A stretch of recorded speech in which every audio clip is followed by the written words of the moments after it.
Good morning. Today's daf is daf samech in Masechah Chullin. We are near the top of daf samech Amud Aleph. One, two, three, four, five lines down. Amar le Kesar Rabbi Yoshua. We had concluded yesterday with two straight stories of Kesar, of Caesar, with Rabbi Yoshua ben Hanania. The first story dealt with the fact that the Kesar wanted to see this remarkable lion that is being compared to Hakadosh Baruch Hu, and and even when it's very far away, its roar scares everyone, and Caesar realizes that that's probably not a good idea to actually see this remarkable lion, and therefore he stops the process. Then after that, he wants to see God directly. So we Rabbi Yeshua ben Hanania compares God to the sun, notes that he can't see the sun directly. You're not, should not stare at the sun, and so similarly one can't see Hashem. And then now we begin again, five lines down, with the third situation. So Amr le Kesar le Rabbi Yoshua ben Hananya Beina de itzvis le Nahama la Kaichu. I want to create a food and make a party for your God. So Amr le lo matzis, you can't do it. Rabbi Yeshua ben Hananya responds, Nefishe chelvasa. There are too many in God's army. So Amar Le, Ivra, I can do it. So Amar Le, so Rabbi Yeshua says back, Puktzveg legida derevisa derevicha alma. So go prepare, on the banquet on the banks of the Revisa River, and because that's an open space and there's a very wide space. Tarach shita yarche kaita. So Caesar worked for the 6 months of the summer. Asazika kanche liyama. A wind came and swept everything into the sea. Tarach shita yarche lesisva. So then he worked 6 months into the winter. So asa mitra tabe biyama. And a rain came and washed everything into the sea. And so as a result, in both directions, he ended up with nothing after 6 months. So Amrle my high. So he said to Rabbi Yeshua, "What's all this about?" So Amrle Hani Kenosha a Zalocha a de Asu Kameh. These are the people who do the sweeping and the sprinkling that come before God. And so as a result, you've got a lot more of these to go if you want to try and serve a meal for God. So, and some people actually understand this as not for God directly, because after all, why would then the response be that the God's legions are too numerous? But it means they're sort of the angels of God. That's what it's referring to. So Amrle ihachi lo matzinu. So all right. So then in the end, Caesar admits, yeah, I can't do it. So having told these three stories about Rabbi Yeshua ben Hananya and the Kesar, we now have one about the daughter of the Kesar and Rabbi Yeshua ben Hananya. Amr le Rabbas Kesar le Rabbi Yeshua ben Hananya. Elokechon Nagrahu. Your God is really just a carpenter. Dixiv Hamikarev Amayim Aliyosab. God puts roofs with water in the attic. And so this is a pasuk in Tehillim, Parak Kuf Dalid, pasuk Gimel. And so as a result, Amalek, go tell him, the daughter says to Rabbi Yoshua ben Hananya, Dina'avidli chada mistarisa. God should make me a mistarisa. What is a mistarisa? So it's some kind of reel, some kind of tool that you use to spin thread into spools.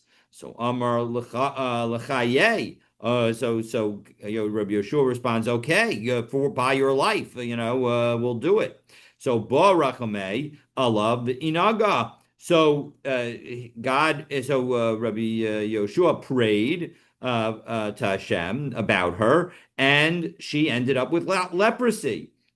She ended up with a nega, an affliction, which again generally means leprosy.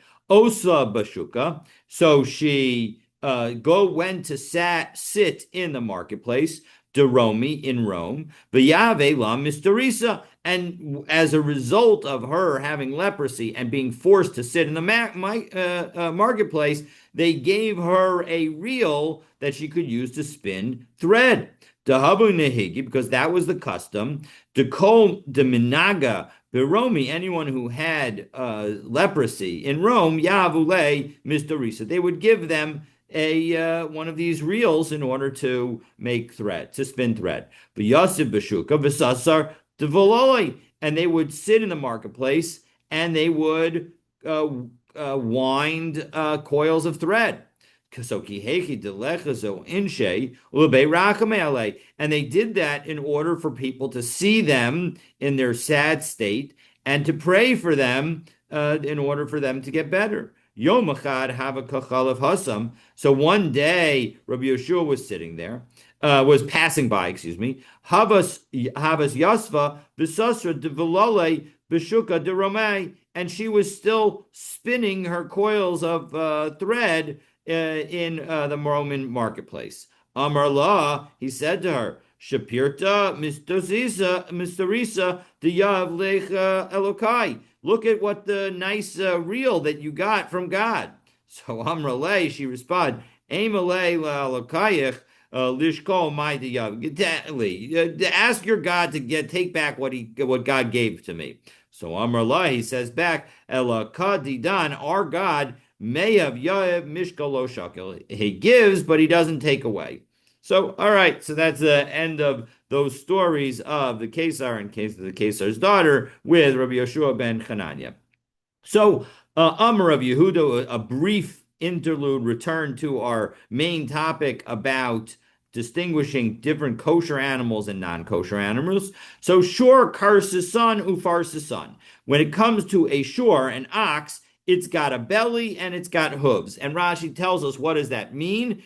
Take a look at Rashi 1, 2, 3, 4, 5, 6, 7 lines down. Sure. Darko liot karsatan uparsatan. It will usually have a belly and hooves. And what does that mean? Bal keres rakba. It means a wide belly, uparasot rakabot, and wide hooves. And so that's what it's saying, meaning it's a wide-bodied animal, not a narrow-bodied animal. And Rav Reshe, it's got a big head. V'Rav Genuvte, and it's got a big tail. V'chilufa b'chamara. But the exact, and again, Rashi conceals the Genuvte. How did I know the Genuvte was a tail? Because Rashi tells us, next Rashi, Genuvte is Zanavo, his tail. So, v'chilufa b'chamara, and the exact opposite is true with respect to a donkey. While an ox is a wide animal, a donkey is a narrower animal. And both with respect to its belly and its hooves. And it has a smaller head and it has a smaller tail. So, Lamai Nafkamina, what difference does it make? Why are you telling me all of these distinctions? Meaning, why should I care about them? So the Gemara continues, Lamekach umemkar. It makes a difference for commercial transactions. If we take a look at the Rabbeinu Gershom on the left-hand side of the page, my nafkamina, it's 1, 2, 3, 4, 5, 6, 7, 8, 9, 10, 11, 12, 13, 14 lines down in the Rabbeinu Gershom. My nafkamina lemekach umemkar. Kolomar, misha mocher shor lechave ro. If you sell an ox to your friend, then and he never sees the ox that you're selling.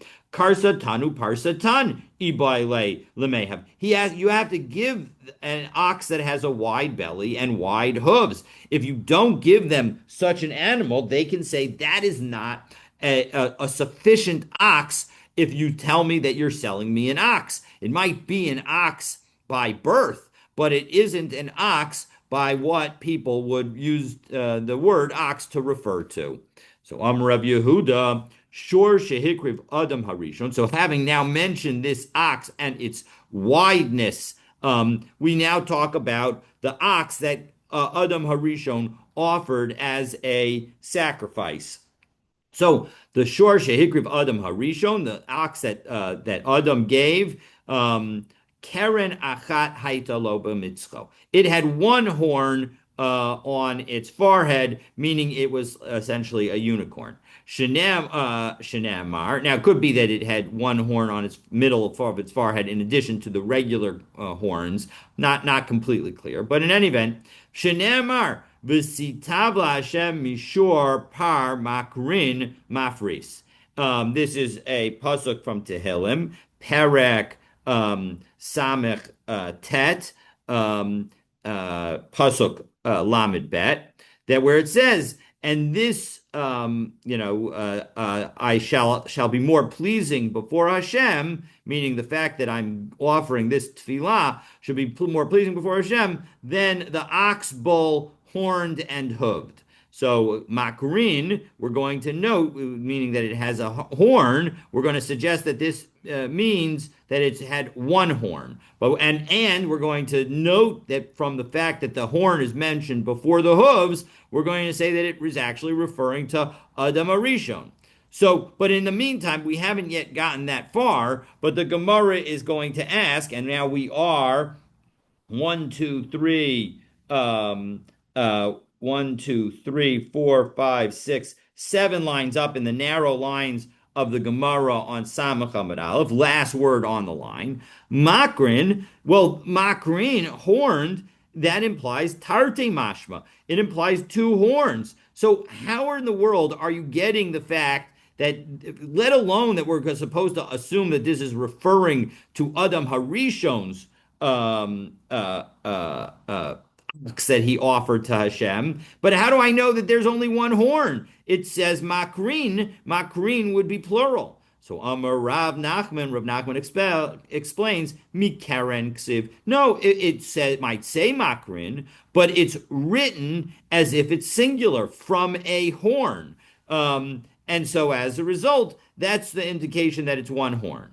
V'amar Rav Yehuda, and Rav Yehuda explained shor shehikriv Adam Arishon Karnav Kodmos Leparsosav. Its horns came into being before its hooves. Now that's different from what you'd see with respect to other animals, as we will see in Rashi in just a moment. Shenemar v'sitavla Hashem mishor par makrin mafris. Again, citing this same pasuk. Makrin beresha. First we had the horns, v'hadar mafris, and then we had the hooves. As Rashi explains, we're now going to go to Rashi 1, 2, 3, 4, 5, 6, 7, 8, 9, 10, 11, 12, 13 lines down in the narrow lines of Rashi on Samach Amud Aleph. Kornav kodmin leparsosav. Shekol shvarim, when it comes to most oxen, pirsoseihen noldos imam, their hooves are born with them. V'karnoseihem gdolim la'achar zman. Godlim achar zman, and lachar zman, and their horns grow sometime later. Aval shel ma'aseh bereshis, but when it comes to the creation of the world, b'komasam nivra'u, all animals were built, were created in their completed form. They didn't have a childhood. Bar karnehen, and so with their horns, ukishiyatza min haaretz, and so when this shore came out of the land, rosho tchila, its first thing that came into being was its head. Nimsu shekadmu karnosav leparsosav, and so as a result, we see that its horns came before its hooves, unlike every single other animal afterwards. And so as a result, if anybody asks you which came first, the chicken or the egg, you could point them to this Gemara, and this Gemara says the chicken came first because every creature was created in its completed form. So Messiah lay Rabbi Yoshua ben Levi. This statement of Rabbi Yehuda supports Rabbi Yoshua ben Levi. Dama Rabbi Yoshua ben Levi, Kol Ma'aseh Bereshis, every work of creation, bikomasan nivru. It was created in its completed form, in its completed stature, b'daitan nivru, with whatever knowledge it was supposed to have, u'b'tzivyonam nivru, and according to the image, to its desired image, it was created. Shenemar vayechulu hashamayim v'haaretz v'chol tzva'am. So, and the heavens and the earth and all of their beings, the entire army that was with them, they were all completed. Al Tigrei Tzva'am. Don't refer to it as their host, meaning all the beings. Ella Tzivionam. It was according to their desire, meaning everybody, most children want to be grown. Most children want to have the knowledge of adulthood. Most children want to be, and so as a result, that is what every animal desires as well. And so as a result, each animal was created whole and did not have to go through infancy in order to come when it came into being. Darash Rabbi Chanina Bar Papa, Rabbi Chanina Bar Papa taught the following: Yehi chavod Hashem leolam, Yismach Hashem b'maasav. So this is a verse from Tehillim, Parak Kuf Dalid, Pasuk Lamed Aleph. This is have we seen this parak? We saw an earlier pasuk that was cited from this parak a few moments ago. But in any event, so this pasuk, which means, and that may the glory of Hashem endure forever. Let Hashem rejoice in God's works. So pasuk zeh sar ha'olam amaro. This verse was said by the minister of the world, B'shasha Amar HaKadosh Baruch Hu, when God said, Liminehu be'ilanot, that all of the trees should each come and emerge from the ground in its appropriate form, and each be individual, meaning that there shouldn't be sort of like a different kinds of trees coming from other an oak tree coming from a maple tree or something along those lines, but rather each oak should be an oak and each maple should be a maple. Nasu d'sha'im kal v'chomer batzman. The low grasses created their own kal v'chomer, and they said the following: Im ritzona shel HaKadosh Baruch Hu be'erbuvia, when it comes to a mixture of species as to what we should be. Lama amar leminehu be'ilano. Why did God specifically say that each tree should be its own kind and that there shouldn't be such a mixture?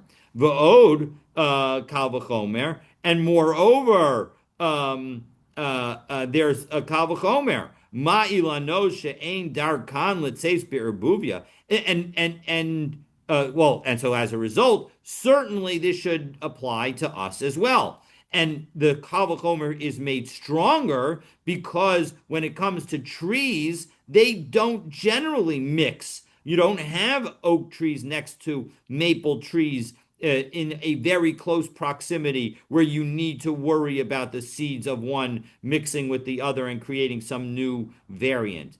And yet, Amar HaKadosh Baruch Hu L'mineu, God said each species should be in its own place and not be mixed together. Anu al achas kama v'kama. So much more so should we avoid this kind of action. So miyad kol echad ve'echad yatsa l'mino. And so that is why each one emerged individually. Each herb, low grass, also appeared on its own. So pasach sar haolam v'amar. And so in response to seeing this, the minister of the world said in praise to Hashem, Yehi chavod Hashem leolam, that the glory of Hashem should endure forever. Yismach Hashem b'maasav, Hashem should rejoice in God's works because they figure out exactly what they're supposed to do. And so too, God willing, we should also figure out what we're supposed to do. So Ravina, from this teaching, wondered, Hirkiv Shnei Deshayim, Zeh al gav zeh, if you were to engage in grafting together of two species of grasses, does that mean that, given the fact that there is no explicit prohibition in connection with grasses, but it's only with respect to trees? Rabbi Chanina bar Papa Mahu. What would Rabbi Chanina bar Papa say? After all, it was this last statement was a darash of Rabbi Chanina bar Papa. So would Rabbi Chanina bar Papa apply the logic that he said the grasses had to the actual prohibition of kalayim and say that you're not allowed to do it, as Rashi says, as we're now on top line of Samach Amud Bet on the 60b. Rabbi Chanina bar Papa de Amar midaitan yatzu deshoim liminehem, that the grasses figured out on their own that they should be coming out individually by species. The lonitz davu al kach, they weren't commanded on it. So as a result, given the fact that they weren't commanded on it, should we similarly apply that same logic and say that therefore we also should avoid it? So kevan delo kasav behulaminehu lo mechayev. Do we say that no, the Torah didn't tell us it, and so as a result we're not obligated? Odilma kevan dehiskim aidayu, or maybe because God essentially, through the Sar, saying that this is Hashem rejoicing in God's creations when the creations decided that even the grasses would not mix. Maybe that's me. It's as if it was explicitly written. So Teku, we end up saying we're not sure, and we're now on the fourth line of Samach Amud Bet, and we have one of the most frequently well-known Gemaras slash Midrashim that we have on the Torah, probably the one of the early ones that the children, when they start learning Bereshis, which is certainly used to be that children would begin with Sefer Vayikra, but now most times most people in Jewish education begin children's learnings with creation, and so this is something that they very often will learn. So Rabbi Shimon ben Pazi Rami, Rabbi Shimon ben Pazi noted the following contradiction. God created two great luminaries, meaning the sun and the moon. Both were great. Uksiv es hamaor hagadol ve'es hamaor hakatan. And then it notes that one is great, one is gadol, and one is katan. So it seems like initially they were both great, and then one became less great. And so we get the explanation. Amra Yareach Lefnei HaKadosh Baruch Hu. The moon says to God, Ribono Shel Olam, Efshar L'Shnei Melachim Sheyishtamshu B'Keser Echad. Is it possible for two kings to have the same crown? So Amar Allah. So the God said to the moon, L'chi, go, uma'atei es atzmech. Make yourself small. So Amra Lefanav, so the moon wasn't happy with that result, meaning the person complained about two people being equal, and so the person was told, okay, so you be the less equal one. So Ribono Shel Olam. So the moon says back, God, Ho'il va'amarti lefanecha davar hagun. You clearly think I said something that's appropriate. Ami desatzmi. I have to be the one to diminish myself? Amar La, lechi umshol biyom uvalayla. Look, no, you're not going to be diminished. You're actually going to be greater as a result of this diminishment, because you will rule both in the daytime and the nighttime. As we know, we can sometimes see the moon in the daytime, whereas the sun we never see in the nighttime. So Amrale, so this moon says back to Hashem, my Revuse, what greatness is there in having any appearance during the daytime? Dishraga betihara, my ha'ahani. What use is there for a candle in the daytime? So Amrallah, Hashem says back to the moon, Zil limnu bach Yisrael yamim v'shanim. Look, you'll have a different positive, which is that your movement will determine the months and days and the years of the Jewish people. So Amrale, she says back, Yomanami, but the day plays an important role in that. Iyavshar de lo manube tikufaso, because you can't determine the seasons without the sun. Diksiv va'ayula osos ulamoadim ulayamim v'shanim. That the both together, the moon and the sun, is a pasuk in Bereshis, Parak Aleph, pasuk Yudalid, that they serve for signs for the festivals for days and years. So zil likrut tzadiki bishmich. All right, I'll give you something else. All the tzaddikim are going to be using your name of Hamaor Hakaton. So we have Yaakov Hakatan, Shmuel Hakatan, David Hakatan. So as a result, your nature is going to be what the greatest Jews are going to be called after. So Chazia Delo Kamayatva Daita. But God saw that the moon concerns weren't assuaged. So Amar Kadosh Baruch Hu Haviu Chapara Alai Shema'atati as Hayareach. There should be an atonement on my behalf for my having diminished the moon. And that's what Rabbi Shimon ben Lakish says.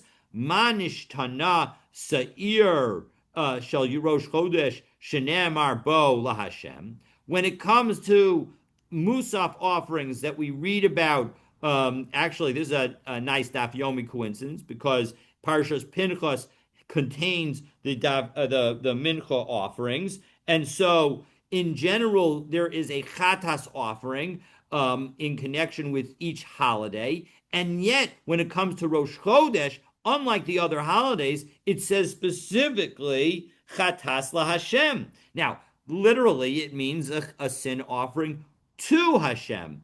But here we're saying, Amar HaKadosh Baruch Hu, that it's as if God said, Sa'ir zeh yehei chapara al shemi'atati es hayareach.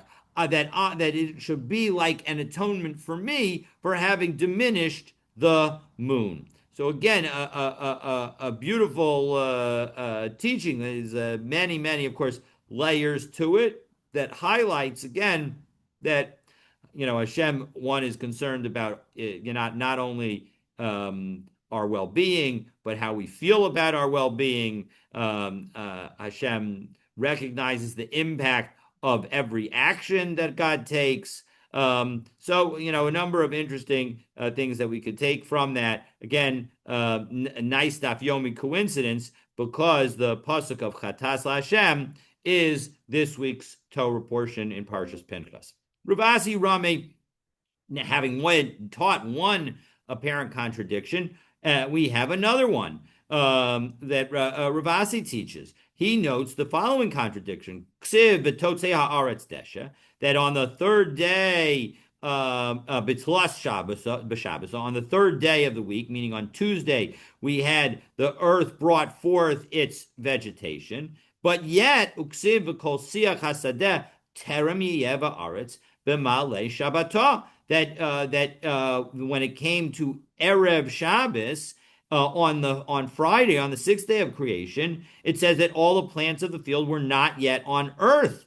And so how could there have been brought forth vegetation if you didn't yet have the plants coming forth on the earth? Of course, this question is made even stronger given the fact that the moon and the sun were not created until the fourth day of creation. So it's on some level there's an even stronger question with respect to that. I point you to various texts that highlight the fact that the third day can be understood as the building blocks for all vegetation that were already in the universe, and they end up being brought to the earth in order, into the spheres of the planets and the moon and the stars, etc., on the fourth day to enable the creation of life. But in any event, Milamed. So what do we see from the fact that the plants had not sprouted on the third day, but rather they were waiting to sprout on the sixth day. We see that the herbs, that everything that was supposed to grow was just below the surface of the ground. Ad sheba Adam harishon ubikesh alehem rachamim. Until Adam prays to Hashem and asks for mercy with respect to them, meaning that they should actually sprout. The yardu geshamim, and so rain then fell, the tzamchu, and they sprouted. Lamedcha shakadosh baruch hu misavel esvilasan shel tzadikim. This highlights that God waits for our prayers. And so as a result, we should take advantage of every day the opportunity to offer tefillot to Hashem, because Hashem is waiting for our prayers and waiting to be asked. Maybe we won't always get the answer we want or we think we want right away, but it's an important part of our tefillot to recognize that Hashem is looking forward to our tefillot.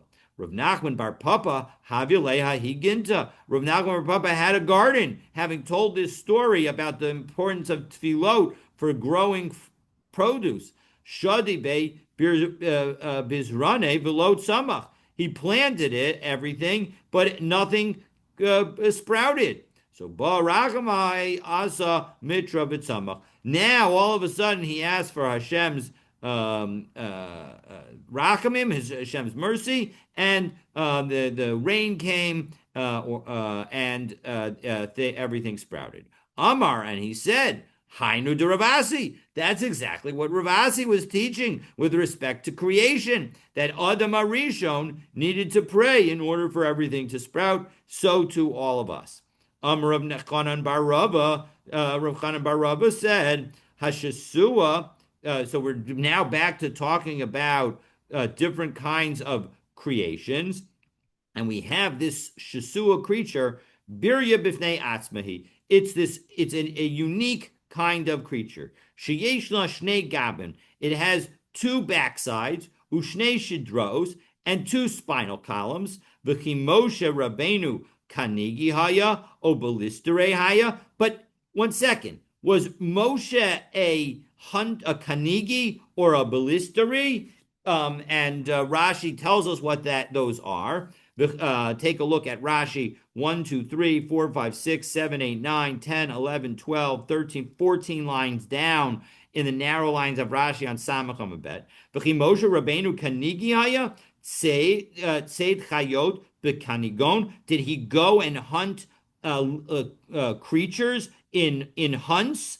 Obalisteri, or was he a balisteri? Mora bakeshet, or was he an expert in bow and arrow? L'chayot, to use to kill animals. Ubelaz balishtadir, and that's Old French. Uminayan hayabaki b'chayot. How did he have this knowledge about all of these halalu, all of these animals? She'ein adam baki bahem. Nobody's an expert in all of these creatures. So Mikan Shuva LaOmer, back into the Gemara, sorry for not clarifying that. So Mikan Shuva LaOmer, this is the response to those who say, Ein Torah min hashamayim, that the Torah is not from heaven. And the answer is, of course it's from heaven, because otherwise, how would Moshe have known what the answer is? And now we are 2 lines below the 2 dots. The 2 dots are 1, 2, 3, 4, 5, 6, 7, 8, 9, 10, 11, 12 lines down in the wide lines of the Gemara. So we're now 14 lines down. So Amrle Rav Chisda Rav Tachlifa Baravina. So Rav Chisda says to Rav Tachlifa, Zil Ksov Kanigi Ubalistri Bagadetech Uparsha. Go write this down in the Agadas that you're writing up, and make sure to explain what these words mean, because they are so important to understanding this. Meaning, it's clear from Moshe's experience, as we've recorded in the Tanakh, we don't have Moshe being some kind of expert hunter along the lines of Esav. Rather, that's not the way Jews are. And so the only way that it could be that he would know this is because of Hashem having told him. Now we have having mentioned one kind of go write it down and make sure to explain it that was said by Rav Chisda. We have another similar comment by Rav Chisda. Chamesha Sarne Plishtim, there were four princes of Plishtim, Ha'azasi, one is the people from Gaza, Ha'ashdodi, those from Ashdod, Ha'ashkeloni, those from Ashkelon, Hagiti, those from Git, Ha'ekroni, those from Ekron, Vaha'avim, and those from Avim. Well, 1 second, that's six. Amar Chamisha, v'chashiv Shita. You said that there were five, but then you gave me six. So we need a couple of answers. So Amar Rabbi Yonatan, Arunki Shelahen Chamisha. No, the most important of these, Rashi tells us, Arunki Shelahem, Chashuvim Shelahem Hey, that there were five that were particularly important. This is Rashi, trying to see, let's see, it's three from the top of the narrow lines of Rashi. About 24 lines down. And so again, Chashuvim Shalahem, that's the most important of them. They were five. So Amrle Rav Chisda Rabbi Tachlifa Bar Avina, Rav Chisda said, Ksov Arunki, as we just said, write down Arunki, meaning that it means that it's the most important. Ba'agadatich in your agadas, uparsha, but you've got to explain it because many people won't know what Arunki is. So, ufliga derab. But this explanation that the reason that six are mentioned is that really they were all plishtim, but only five of them were important.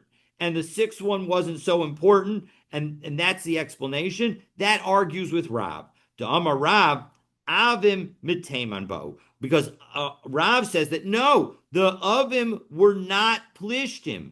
They were from Taman. And Rashi tells us, the next Rashi, Miteman, Ben Eliphaz, Ben Esab, that the Taman is the grandson of Esab, whose father was Eliphaz. Bo, the Ivu, they all wanted, and Ivu is to desire, Le'elohe Plishtim. They liked the gods of the Plishtim. V'yatzumi mikomam, so they left their original location.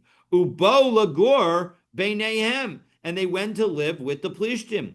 Ulahaki lo chashav shisha sarne Plishtim. That's why it doesn't say that there are six princes of Plishtim, because one of them isn't Plishtim. One of them is really from Teman.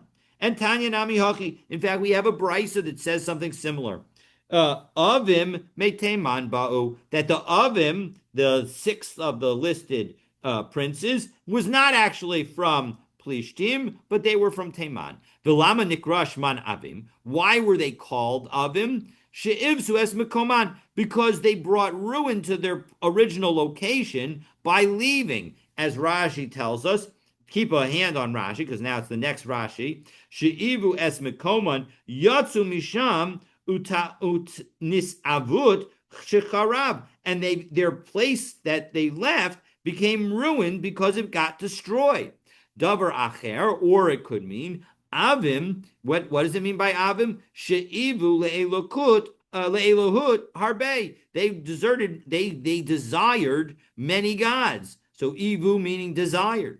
Davar acher, Avim shekol haroa otam ochazto avit. Or maybe Avim means that anybody who saw them began to tremble. So Amar Rav Yosef ve'islahu shisrei dare shine l'chol chad b'chad. What made them so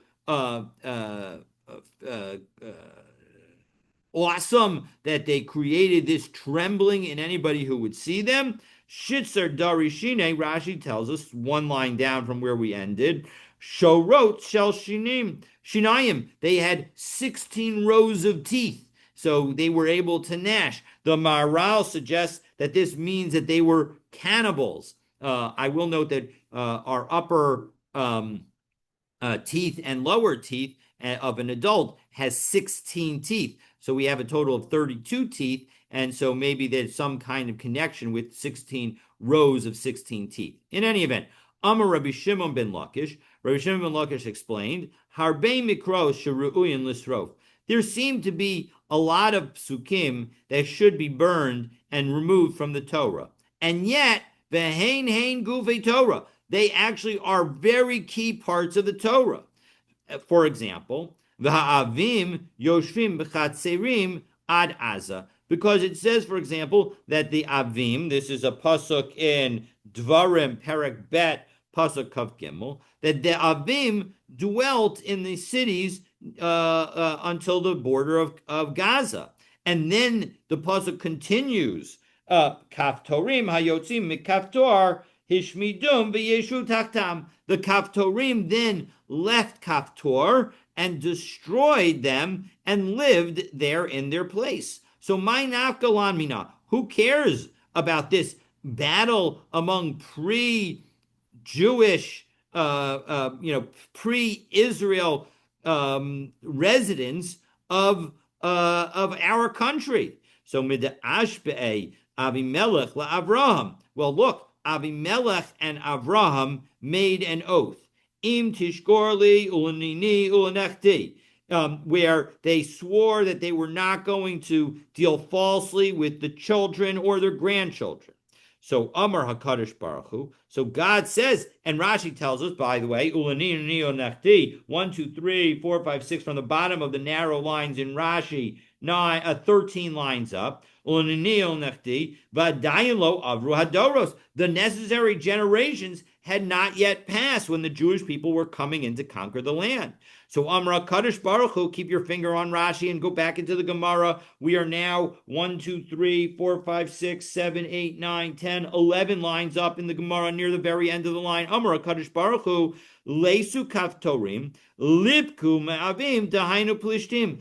Go take the Kaftorim should go take from the Avim who are part of the Plishtim. Obviously, this opinion is consistent with the original opinion of Rabbi Yonatan, who says that the Avim were Plishtim. They just weren't they weren't among the most distinguished. And so, but they were Plishtim. As Rashi says, Kaftorim, Lavim Plishtim Ninhu. The Kaftorim weren't Plishtim. And so as a result, when they took over the land, they were able to, as the Gemara continues, back into the Gemara, 1, 2, 3, 4, 5, 6, 7, 8, 9, 10, 10 lines up, fourth word from the end of the line. V'leisu Yisrael lipku mikaftorim. Let the Jewish people come and take the land from the Kaftorim. And that way, the Jewish people would not violate the oath that Abraham made to Avimelech, Melech Plishtim, and would be able to take over the place, the land. And similarly, we have another case that is involving same kind of analysis. Ki cheshbon ir sichon melech ha'emori he v'hu nilcham b'melech Moab. Right, Cheshbon was the city of Sichon who had waged war with Moab, and he took that land from Moab. My nafkamina. Why would I care about that? Again, this is from Bamidbar Perek Kaf Aleph Pasuk Kaf Vav, which is Parshas Chukas, which is this past week's Parsha. So we had the moon, which related to this coming week's Parsha, and we have now this Gemara and the war on Moab, or taking land from Sichon and not Moab, which is this past week's Parsha. So why do I care about it? Because God said to the Jewish people, Al Tatsar es Moab, don't besiege Moab, don't provoke war with them. Again, that was in Dvarim Perek Bet Pasuk Tet. Amar HaKadosh Baruch Hu, Leise Sichon Leipek Moab. Well, I don't want the Jewish people to bother Moab because that is a descendant of Abraham's family. So what will I do? I'm going to go have Sichon bother Moab. They'll conquer that land. V'leisi Yisrael v'lipkum Sichon, and the Jewish people will take it from Sichon. V'hainu de Amar Rav Papa, and this is what Rav Papa says: Ammon u'Moab tiaru b'Sichon, that Ammon and Moab's property was purified for the Jewish people by Sichon taking it, because God didn't want the Jewish people to fight with their relatives in Ammon and Moab. And so as a result, the Sichon took it at first. And in fact, that is what we have in the Haftarah associated with Parshas Chukas. Now, we did not read that Haftarah in the United States, but we did read that Haftarah in Israel, because Parshas Chukas and Balak were separated. And so 2 Shabbatot ago, we read in Israel, they read Parshas Chukas, and there they read the story of Yiftach, and Yiftach is challenged by the people of Moab, and they say, "You stole our land." And Yiftach responds, "No, we did not. We did not take the land from you. We took the land from Sichon, who took it from you. And there is no backsies in war. And so as a result, you don't get the land back." So Tzidonim Yikra'u L'Chermon Sirion. That the Tzidonim, the people from Sidon, they called the Hermon Sirion. Why would they? And Tana, we have a brisa that's associated with it. Again, this is a pasuk also from Dvarim, Perek Gimel, pasuk Tet. And so, why again would that make any difference to us? And so, as a result, Tana, we have a brisa that explains Sinir v'Siryon Mehare Eretz Yisrael. That really Sinir and Siryon are really the same mountain of the land of Israel, as Rashi tells us. Tana Sinir v'Siryon Hare Eretz Yisrael. Hain. Second to last line in Rashi on Samach Amud Bet. The Hermon Karov L'Tzidonim. The Hermon mountain is close to the people of Sidon, Villa Emori, and to the Amorites, Ubanu Alav, and so they built on the mountain Krachim, cities, Zeg Karalo Sirion, one called it Sirion, Vizek Karalo Sinir, and the other called it Sinir. Milamid Shekol, and what do we learn from this? Back into the Gemara, as we are 1, 2, 3, 4, 5 lines up in the Gemara, second to last word on the line. Milamed shekol echad ve'echad me'umas ha'olam halachu vanalo krak gadol la'atzmo. Every country in the world went and built itself a big city. Ve'helelo al shem harei Eretz Yisrael, and they all named it their cities after the mountains in the land of Israel. Now, lilamedcha, that teaches us sha'afilu harei Eretz Yisrael, that even when it comes to the Rocky Mountains of the land of Israel, Chavivin al ha'umas ha'olam, they are beloved to the world, to the nations of the world, even though you may not be able to grow anything there. Despite that, the nations of the world love it, and that's why they call their own major cities after mountains in the land of Israel. Kayotzebo, similarly, what do we see about the fact that we are always worried about what other people say with respect to another verse that actually teaches us something important about the Jewish people? V'esha'am ha'avir oso la'arim. That when it came to Yosef, it says that he relocated people to cities from one end of Egypt's borders to the other.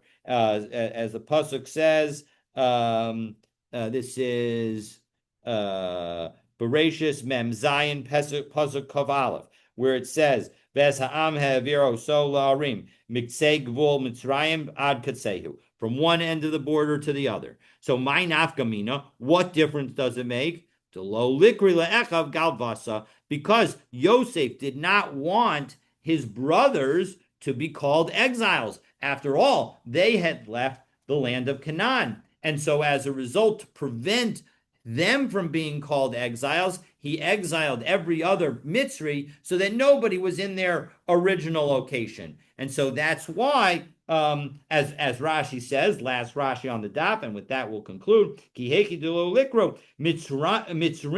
le'echav, that the Egyptians should not call his brothers la'achar zman, after some amount of time, golim b'nei golim. They are exiles, but the children of exiles. L'kach hogalam. And so as a result, everybody should be in exile. And essentially, that we want to have, on some ways, Yosef was trying to make equality to try and reduce the likelihood of the Egyptians,